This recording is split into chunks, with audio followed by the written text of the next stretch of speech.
ओहो साइप्रस त Europe country हो। साइप्रस गइसके पछाडि त टन्नै पैसा कमाइन्छ अरे। त्यहाँनिर त रुखमै पैसा फल्छ कि क्या हो भन्ने जस्ता गरेर चाहिँ तपाईँहरू आउनुहुन्छ र त्यस विषयमा त म यो भिडियो बनाइरहेको छु, के छ कस्तो छ भनेर है त। नमस्ते, it's me Damu Chhetri from Cyprus. म हाल साइप्रसदेखि नै छु र मैले जानेका बुझेका कुराहरू तपाईँहरूलाई सेयर गरिरहेका हुन्छु।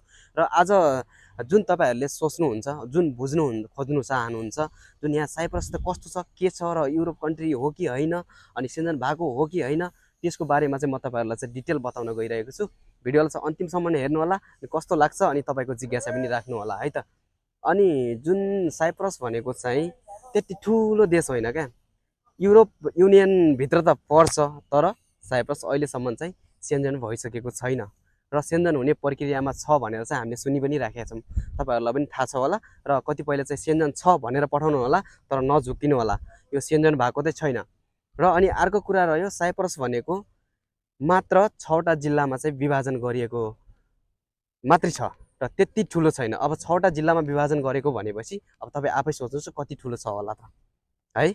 अनि यहाँनिरको तपाईँको वातावरणहरू भन्नुपर्दा चाहिँ तपाईँको एकदम राम्रो होइन, हरियाली वनजङ्गल अनि डाँडापाखा एकदम राम्रो छ। र यो भनेको चाहिँ तपाईँको एकदम फ्रिडम कन्ट्री पनि हो। र ताकि हामी नेपालमा यति धेरै फ्रिडमले हिँड्न पाउँदैनौँ होला, तर त्यति धेरै हामी फ्रिडमले चाहिँ यहाँ नियम कानुनलाई फलो गरेर चाहिँ हामी यसरी हिँड्न सक्छौँ। र कामको कुरा गर्नुपर्दा चाहिँ तपाईँहरूले काम जुनसुकै काममा आउनुहोस्, चाहे आफ्नो जानेका स्किल अनुसारको काममा आउनुहोस्, तर काममा चाहिँ 19-20को फरक हुन्छ नै। यहाँको मान्छेले चाहिँ तर दया माया भन्ने चाहिँ देखाउँदैन। तपाईँहरूलाई चाहिँ सिधै जुन काम हो त्यो कामलाई चाहिँ दबाएर नै लिन्छ, अनि काम चाहिँ दबाएर नै दिनुपर्छ हामीले चाहिँ। किनभने जस्तो कुनै व्यक्तिहरूले हुन्छ नि त, अब म यहाँनिर गएँ, मलाई चाहिँ जुन सोचेको भन्दा पनि अलग्गै भयो भन्ने हुन्छ क्या। त्यस कारणले गर्दाखेरि मैले कतिपयले मेरो टिकटक पनि हेर्दै हुनुहुन्छ र टिकटक मार्फत पनि थाहा पाउने हुनुहुन्छ। मैले जुन रियालिटी कुराहरू म तपाईँहरूलाई बताइदिरहेको हुन्छु।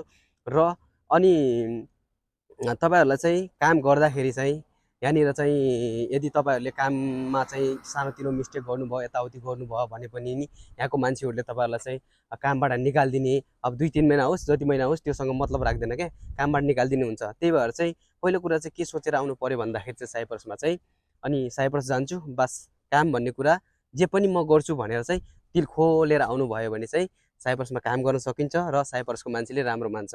नै भने तपाईँहरूलाई चाहिँ झन् धेरै प्रेसर हालेर अनि दिमाग खराब गरिदिन्छ है त।